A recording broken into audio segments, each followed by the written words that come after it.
আসসালামু আলাইকুম রহমতুল্লাহ। সুপ্রিয় দর্শক, কুয়েটের ঘটনাকে ধামাচাপা দেওয়ার জন্য শিবিরের বিরুদ্ধে মিথ্যাচার করেছে এবং বলেছে যে শিবিরের উপরে দায় চাপিয়ে দাও। এটা যখন মিডিয়ায় ব্যাপকভাবে ভাইরাল হয়ে গেছে, প্রচার হয়ে গেছে, এটাকে ধামাচাপা দেওয়ার জন্য গতকাল ছাত্রদল দুইটা ঘটনাকে সামনে নিয়ে এসেছে। প্রথমটা হচ্ছে এমসি কলেজে রাতভর একজনকে পিটিয়েছে, ছাত্র শিবির রড দিয়ে পিটিয়েছে এবং পায়ের রগ কাটার চেষ্টা করেছে। এটা নিয়ে সঙ্গে সঙ্গে ইনকলাব পত্রিকা নিউজ করেছে। ইনকলাব হচ্ছে বিএনপির দালাল পত্রিকা, সঙ্গে সঙ্গে নিউজ করেছে যে শিবির রক কাটার চেষ্টা করেছে। তো পরবর্তীতে যখন তদন্ত করা হলো, দেখা গেল এখানে শিবিরের সাথে কোনো সম্পৃক্ততা নেই, ওরাই পিটিয়েছে এবং ওরাই স্টেটমেন্ট নিয়েছে শিবিরের বিরুদ্ধে। এটা যখন প্রমাণিত হয়ে গেল শিবির এর সাথে সম্পৃক্ততা নেই, রাতের বেলায় ওই হুসামুদ্দিনের ওই সহযোগী হুসামুদ্দিনের কর্মী রাতের বেলায় ওসমানী মেডিকেল হসপিটাল থেকে সে রাতের বেলায় পালিয়ে গেছে। তো ওই আহত অবস্থায় রক কাটা পাও নিয়ে সে কীভাবে পালিয়ে গেল? তো এটা একটা ঘটনা। আর একটা ঘটনা হচ্ছে তামিরুল মিল্লাত কামিল মাদ্রাসার একজন শিবির কর্মীকে পিটাইছে ছাত্রদল। কেন পিটাইছে? কারণ সে কুয়েটের ঘটনা নিয়ে সে পোস্ট করেছে ফেসবুকে, এই কারণে তাকে পিটাইছে। পিটানোর পরে তার থেকে স্বীকার করে নিয়েছে যে মিডিয়ার সামনে কখনোই বলবি না যে তুই শিবির করিস, অথচ সে শিবির কর্মী ছিল। আসসালামু আলাইকুম। ছাত্র দলের কর্মীগুলো যখন আমাকে বেধরক পিটাচ্ছিল, পিটানোর এক পর্যায়ে যখন আমি একদম অজ্ঞানের মতো হয়ে যাই, তখন তারা আমাকে এই বিষয়টা ধামা দেওয়ার জন্য আমাকে জোর করে আমাকে সিগারেট হাতি দিয়ে আমাকে জোর করে ছবি তুলতে বাধ্য করে এবং আমার কাছে একটা ওইখানে ওরা মারতেছে, মারে আমাকে বাধ্য করে একটা ভিডিও স্টেটমেন্ট নেওয়ার জন্য যে আমি শিবির করি না, এই বিষয়ে আমাকে ওরা একটা জোর করে স্টেটমেন্ট নেয়। ওরা বলে যে তোরা তুই যদি এখানে এটা না করিস তাহলে তোকে এখানে মেরে ফেলবি এবং হুমকি দেয়। তো দর্শক, এই ধামাচাপার বিষয়, একটা ইস্যুকে ধামাচাপা দিতে আর একটা ইস্যুকে সামনে আনা, এটা কিন্তু গত 15 বছর ধরে আওয়ামী লীগ ছাত্রলীগ করে আসছে। সেটা এখন সেই দায়িত্ব এখন ছাত্রদল কাঁধে তুলে নিয়েছে, বিএনপি কাঁধে তুলে নিয়েছে। একটা ইস্যুকে ঢাকতে আর একটা ইস্যু খাড়া করা, দুইটা ইস্যুই তারা গতকালকে করেছে এবং মিছিলও করেছে। এটা দেখে আবার বৈষম্য বিরোধী ছাত্র আন্দোলন শিবিরের এই নির্যাতন দেখে যে শিবির রক কাটতে গিয়েছে, এটা নিয়ে তারা আবার মিছিলও করেছে। পরবর্তীতে যখন দেখলো যে না, এটা শিবির সম্পৃক্ততা নেই, তারা আবার ক্ষমা চেয়েছে। এই হলো ব্যাপার। তো প্রিয় দর্শক, এই বিষয় নিয়ে গুরুত্বপূর্ণ আলোচনা করেছেন আমাদের বড় ভাই মোহাম্মদ সোলাইমান। তো চলুন আমরা তার ভিডিওটা দেখে আসি। অবশেষে দিনভর নানান গুজব এবং উত্তেজনাকর পরিস্থিতির পর আনুষ্ঠানিকভাবে অফিসিয়াল সোর্স বলতে যা বোঝায়, সোফার যা ঘটেছে তাতে অথেন্টিসিটি চেক করতে যা বোঝায়, এগুলো যদি আপনি সব আমলে নেন, প্রমাণিত হয়েছে যে সিলেট এমসি কলেজের ঘটনার সাথে, শিক্ষার্থীর উপর হামলার সাথে বাংলাদেশ ইসলামী ছাত্র শিবিরের কোনো সম্পর্ক নেই। ইসলামী ছাত্র শিবির তারা জনগণের বা সচেতন শিক্ষার্থীদের প্রত্যেকটা দাবি মেনে নিয়ে চ্যালেঞ্জ দিয়েছে। অবশেষে শিবিরের বিজয় হয়েছে।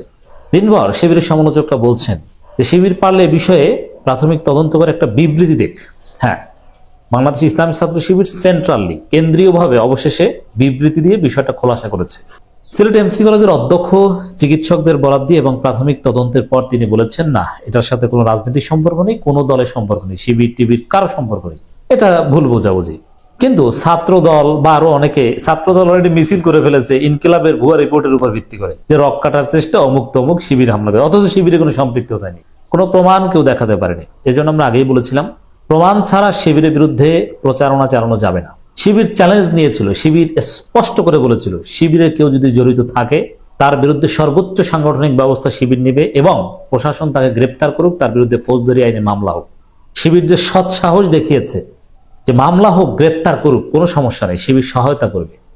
এজন্যে শিবির প্রশংসায় ভাসছে যে না, শিবিরের মধ্যে কোনো অপরাধীর জায়গা নেই। অথচ ছাত্রদল কুয়েটের ঘটনায় কিভাবে নির্লজ্জভাবে শিবির ট্যাগ দিয়ে শিক্ষার্থীদের উপর হামলাকে জায়েজ করতে চেয়েছে, লেজিটিমেট করতে চেয়েছে এবং বিএনপি সন্ত্রাসীদের হামলাকে এলাকাবাসীর সাথে সংঘর্ষ বলে চালিয়ে দেওয়ার অপচেষ্টা করে শেষে ধরা পড়েছে। এখানেও কিন্তু ছাত্রদলের সেই দায় চাপানোর পূর্ব পরিকল্পিত রাজনীতি, সেটাই ঘটেছে। বিএনপির দালাল ইনকিলাব পত্রিকা আন্দাজে রিপোর্ট করে দিয়েছে, সেটা দিনব্যাপী বেঁচে খেয়েছে ছাত্রদল। কিন্তু সন্ধ্যার দিকেই প্রমাণিত হয়ে গিয়েছে যে না, শিবিরের সাথে কোনো সম্পৃক্ততা ছিল না। হ্যাঁ, এখনো তো শিবির ওপেন বলছে, ঠিক আছে, প্রশাসন তদন্ত করুক, গ্রেপ্তার করুক, শিবির আত্মবিশ্বাসের সাথে বলছে। অতএব এখন পর্যন্ত যা ঘটেছে, সব মিডিয়া সব পক্ষের বক্তব্য একত্র করলে বিয়ন্ড রিজনেবল ডাউট বলা যায় সিলেটের এমসি কলেজের ঘটনার সাথে শিবির সম্পৃক্ততা নেই। অতএব যারা দিনভর শিবিরকে গালাগালি করেছেন তারা কি এখন ক্ষমা চাইবেন? এবং শিবিরের বিরুদ্ধে বিভিন্ন সংগঠন, ছাত্রদল এটা তো ফালতু সংগঠন, ওরা মাথা মোটা, ওদের কোনো যুক্তি টুক্তি নাই, ওদের কথা বাদ দিলাম। কিন্তু বৈষম্যবিরোধী ছাত্র আন্দোলন সহ আরো যারা মিছিল করতে চেয়েছেন, আমি যখন কথা বলছি তখন পর্যন্ত মিছিল শুরু হয়নি, কিন্তু মিছিলের টাইম ওভার হয়ে গেছে। এখন ওরা মিছিল থেকে ফিরে আসে কিনা কে জানে। যে না, শিবির তো এখানে নির্দোষ প্রমাণিত, অযথা শিবিরকে দায়ী করে আসে, কোনো তথ্য প্রমাণ কিচ্ছু নাই, আন্দাজে প্রোপাগান্ডার উপর ভিত্তি করে যে শিবির দায়ী, শিবির রক কাটার চেষ্টা করছে, অমুক তমুক। এটা তো সহজেই বোঝা যায়, যেখানে রক কাটার বয়ান সামনে আছে তাতেই বোঝা যায় যেটা ফালতু। নিরপেক্ষভাবে পর্যালোচনা করলে এই রক কাটার বয়ানকে কেউ বিশ্বাস করবে না। শিবির মারামারি করতে পারে, এটা সত্য। ফেসবুকে কেউ শিবিরের বিরুদ্ধে কমেন্ট করলে উত্তেজিত হয়ে তাকে মারতে পারে, এটা হতে পারে, কিন্তু রক কাটতে পারে এটা মিথ্যা। এটা তো যে কেউ বুঝে যে এই কাজ কেনই বা করতে যাবে, এর মধ্যে কি কোনো ফায়দা আছে? বাংলাদেশ ইসলামী ছাত্র শিবির অফিসিয়াল স্টেটমেন্ট দিয়েছে। এই অফিসিয়াল স্টেটমেন্ট শিবিরের বিজয় না, শিবির প্রাথমিক তদন্ত শেষে দায়িত্ব নিয়ে তারা যে নির্দোষ এটা বলতে পেরেছে। এভাবে ছাত্রদল কুয়েটের ঘটনায় বলতে পারেনি, বরং ছাত্রদল কুয়েটের ঘটনায় ধরা পড়েছে। সিলেট এমসি কলেজের ঘটনার কোন তদন্ত ব্যতীত ইসলামী ছাত্র শিবিরকে জড়িয়ে উদ্দেশ্যপ্রণীতভাবে তথ্য প্রচার প্রতিবাদ, এর মানে দিনভর যেটা হয়েছে শিবিরের বিরুদ্ধে প্রোপাগান্ডা। আমরা আগেই প্রতিবাদ করেছি, আবারও শিবিরের সাথে সুর মিলিয়ে প্রতিবাদ করলাম। গত 19 ফেব্রুয়ারি দিবাগত রাতে সিলেটের মুরারিচাঁদ এমসি কলেজে এই সংগঠিত একটি ঘটনায় ছাত্র শিবিরকে জড়িয়ে ভিত্তিহীন তথ্য প্রচারের তীব্র নিন্দা প্রতিবাদ জানিয়েছেন বাংলাদেশ ইসলামী ছাত্র শিবির কেন্দ্রীয় সভাপতি জাহিদুল ইসলাম ও কেন্দ্রীয় সেক্রেটারি জেনারেল ইসলাম সাদ্দাম। এর মানে ওই ঘটনায় যদি শিবিরের সামান্যতম সম্পৃক্ততা পাওয়া যেত, শিবির সাথে সাথে ওই শিবিরের কর্মীকে বহিষ্কার করত এবং তারা ক্ষমা চাইত। কিন্তু কেউ প্রমাণ করতে পারেনি, কোনোভাবে প্রমাণ করতে পারেনি যে শিবির। কিন্তু দুঃখজনক হলো সত্য, আওয়ামী লীগের দোসর, আওয়ামী লীগ দামি এমপির ঘনিষ্ঠ সহযোগীর পক্ষে সবাই কথা বলছে। হ্যাঁ, আমরাও বলি আওয়ামী লীগের সহচর হলো তার গায়ে হাত দিবে, এটা আমরা চাই না। কিন্তু শিবির বিরোধিতা করতে গিয়ে আপনি আওয়ামী লীগের পক্ষে শিবিরকে ব্লেম দিচ্ছেন, মিথ্যা কথা বলছেন শিবিরের বিরুদ্ধে, আর আওয়ামী লীগের একজন সহচরের পক্ষে আপনি বেশি সিম্পেথি দেখাচ্ছেন। এটাও মনে রাখা দরকার। এক যৌথ বিবৃতিতে নেতৃবৃন্দ বলেন, এমসি কলেজ গতকাল কলেজ প্রশাসনের উদ্যোগে 3 দিনব্যাপী বইমেলা আয়োজন করা হয়। 24-এর ছাত্র জনতার অভ্যুত্থানে শহীদ রুদ্র সেনের নামে সেখানে ছাত্র শিবিরের একটি প্রকাশন স্টল রয়েছে। ছাত্র শিবিরের কলেজ নেতৃবৃন্দ গতকাল সারাদিন ও মধ্যরাত পর্যন্ত তাদের ওই আয়োজন নিয়ে ব্যস্ত ছিলেন। সেখানে বৈষম্যবিরোধী ছাত্র আন্দোলনের কর্মী ও বাংলাদেশ আঞ্জুমানে তালামিজে ইসলামিয়া কর্মীর মধ্যে সংঘর্ষের ঘটনা ঘটে। এখানে দেখেন, সংঘর্ষ বা যতটুকু ঘটেছে ওটা শিবিরের মধ্যে নয়। সেম কথা রাজনৈতিক সংগঠনের সাথে সম্পর্ক নেই, এই কথা কলেজের প্রিন্সিপালও বলেছেন। অতএব কলেজ কর্তৃপক্ষ, কলেজের প্রিন্সিপাল তো মোটামুটি একটু খোঁজ খবর নিয়ে বলেছেন।